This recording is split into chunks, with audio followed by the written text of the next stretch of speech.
सच दिखाते हैं। बागली ग्राम डेहरी में आयोजित रात्रिकालीन सत्संग समारोह में श्री सतपाल जी महाराज की शिष्या ने दिया आध्यात्मिक संदेश। यह सत्य है कि शाश्वत सुख साधन में नहीं, साधना में है, वासना में नहीं, उपासना में है, भोग में नहीं, योग में है। विषय भोगों और भौतिक साधनों से यदि शाश्वत सुख की प्राप्ति हो सकती तो भौतिक सुख साधनों से संपन्न लोग कभी दुखी नहीं होते, हताश निराश नहीं होते, अशांत नहीं होते और साधन विहीन अथवा न्यूनतम भौतिक साधनों में भी संत, फकीर, योगी, साधक आदि आनंदित नहीं होते। जैसे हिमालय से निकली या जुड़ी हुई नदियां सदा शीतल जल से भरी पूरी रहती है, वैसे ही साधक की आत्मा जब योग, जप, तप आदि विभिन्न आध्यात्मिक साधनाओं के द्वारा ब्रह्म से जुड़कर मिलकर एकाकार हो जाती है, तब सच्चित आनंद स्वरूप ब्रह्म का आनंद साधक के अंतस में, आत्मा में स्वयं ही उतर आता है।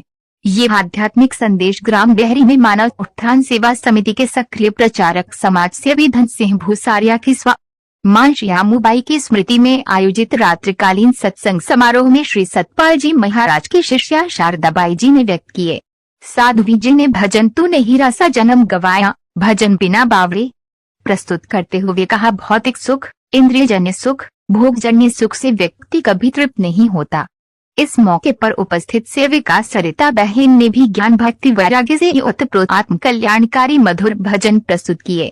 विश्व शांति की प्रार्थना के साथ कार्यक्रम का समापन किया गया। संत कहते, जब जीव उस माँ के गर्भ में होता है तो परमपिता परमात्मा से वादा करता है। संत क्या कहते कि माँ के गर्भ में उल्टा लटका 9 महीने दुख पाया था, सुमरूंगा मैं नाम तुम्हारा, यह कह कर के आया था।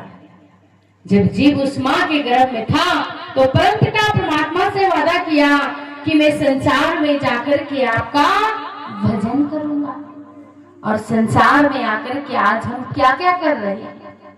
तभी तो संत कबीरदास जी कहते हैं, किस आया था किस काम का, तू सोया चादर तान, सूरत संभल एगा फिर अपने आप पहचान।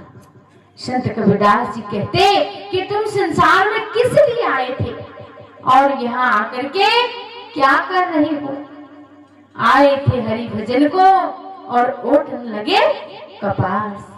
हम आए थे प्रभु भक्ति करने का वादा करके और यहाँ आकर के तेरी मेरी में संसार के उधेड़ बुन में ऐसे उलझ गए कि हमें पता ही नहीं चला कब हमारी बचपना निकल गई, कब हम यौवन अवस्था को प्राप्त हुए और कब हमारी उम्र धीरे धीरे निकलती गई, कब बुढ़ापा आया और कब ये संसार छोड़ के जाने का समय आ जाएगा, किसी को पता ही नहीं चलेगा।